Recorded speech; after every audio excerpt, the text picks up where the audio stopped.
സുഹൃത്തുക്കളെ, സോഷ്യൽ മീഡിയയിൽ നമ്മുടെ ഭക്ഷണത്തെക്കുറിച്ചും ഭക്ഷണത്തിലെ പോഷകങ്ങളെക്കുറിച്ചുമുള്ള ധാരാളം വീഡിയോസ് നമ്മൾ കാണാറുണ്ട്. നമ്മൾ പലരും അത് ഫോളോ ചെയ്യാറും ഉണ്ട്. എന്നാൽ ഈ വീഡിയോകളിൽ ഒക്കെ തന്നെ പറയാൻ വിട്ടുപോകുന്ന വളരെ പ്രധാനമായിട്ടുള്ള ഒരു വിഷയത്തെക്കുറിച്ചാണ് ഞാനിപ്പോൾ സംസാരിക്കാൻ പോകുന്നത്.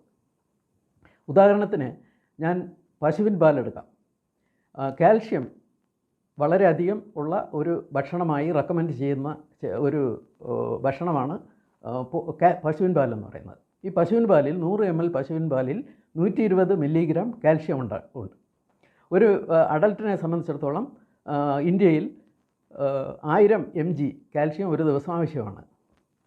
ഈ പശുവിൻ പാൽ 100 mg 100 മില്ലി കഴിക്കുമ്പോൾ 120 മില്ലിഗ്രാം കാൽഷ്യം കിട്ടി എന്നായിരിക്കും നമ്മൾ വിചാരിക്കുക.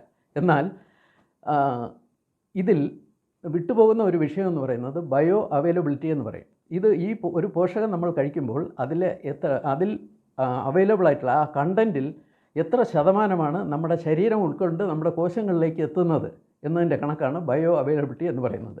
പശുവിൻ പാലിലെ കാൽഷ്യത്തിൻ്റെ ബയോ അവൈലബിലിറ്റി എന്ന് പറയുന്നത് 32.5 ശതമാനമാണ്. അതായത് 100 ml പശുവിൻ പാൽ നമ്മൾ കഴിച്ചാൽ 120 mg കാൽഷ്യം നമ്മുടെ ശരീരത്തിലേക്ക് കിട്ടില്ല.